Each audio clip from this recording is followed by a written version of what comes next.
రేయ్ ఆగో.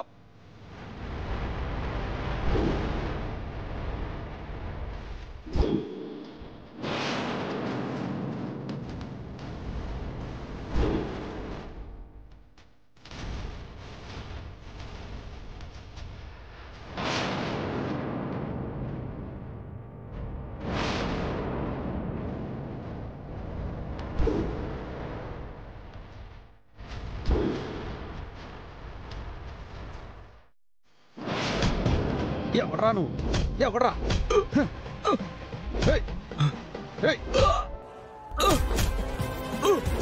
ఎవరు? చెప్పరా చెప్పరా, ఎవరు పంపించారు నేను? చెప్పరా, చెప్పు. ఎవరా నువ్వు? చెప్పరా చెప్పరా. నీ సంగతి ఎలా కాదరా, మా పెద్దయ్య గారి ముందే తెలుస్తాను. చంద్ర అన్నయ్య, గెస్ట్లను పంపించే. అమ్మా, ఫంక్షన్కి వచ్చినందుకు మీ అందరికీ ధన్యవాదాలు. ప్లీజ్.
రాజు, ఏమైంది? ఏంటి కంగారుగా ఉన్నావు? వాడెవడో తెలియదు, పట్టపగలే పెద్దయ్య గారి ఇంట్లో దొంగతనం చేయడానికి వచ్చాడు, తప్పించుకున్నాడు. అవునా? మావయ్య సీఎం అని తెలిసి మావయ్య ఇంటికి దొంగతనానికి వచ్చాడంటే వాడు మావలోడు అయి ఉండడు రాజు. అవును దీపక్, ఖచ్చితంగా ఇంట్లో వాళ్ళ సహాయంతోనే వాడి దొంగతనానికి వచ్చాడు.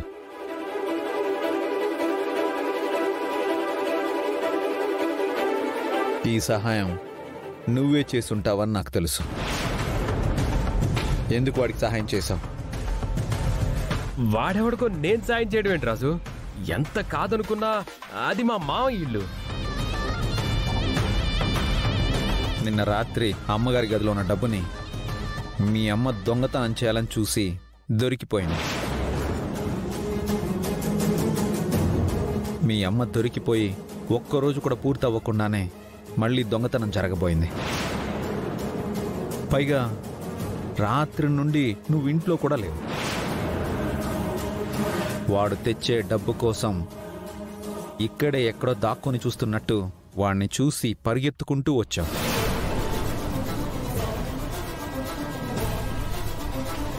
వాణ్ణి తప్పించావని సంబరపడిపోవద్దు.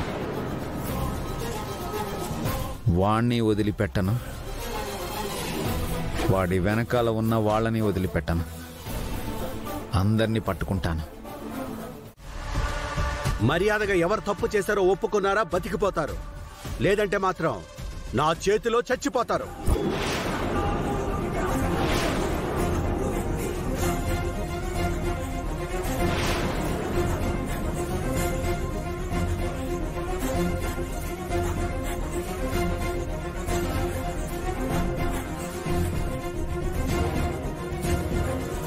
తప్పు చేసిన వాళ్ళు మీ ముందు ఎలా ఒప్పుకుంటారు నాన్న? అయినా ఇక్కడున్న వాళ్ళంతా మనవాళ్ళు, మన మంచి కోరేవాళ్ళు. మన వాళ్ళు మనకి మోసం చెయ్యాలి అని ఎందుకు అనుకుంటారు నాన్న?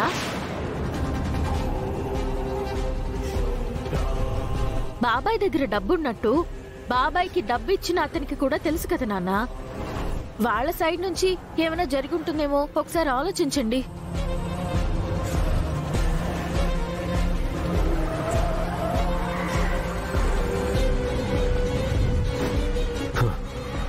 ఓవర్ యాక్షన్ చేస్తుంది. అంతా దీనివల్లే వచ్చింది. ఇప్పుడు చూడు ఎలా ఓవర్ యాక్షన్ చేస్తుందో.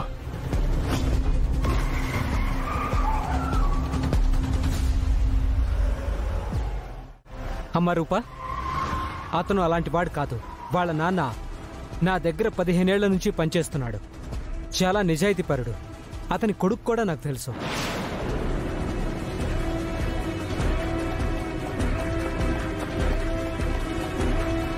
సూర్య, ఇది ఖచ్చితంగా ఇంట్లో ఉన్న వాళ్ళ ప్రమేయంతోనే జరిగింది.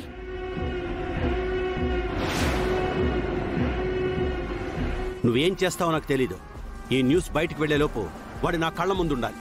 అలాగే పెద్దయ్య. నాయనా, ఇంట్లో ఉన్న సీసీ కెమెరాలు చెక్ చేస్తే తెలుస్తుందేమో కదా.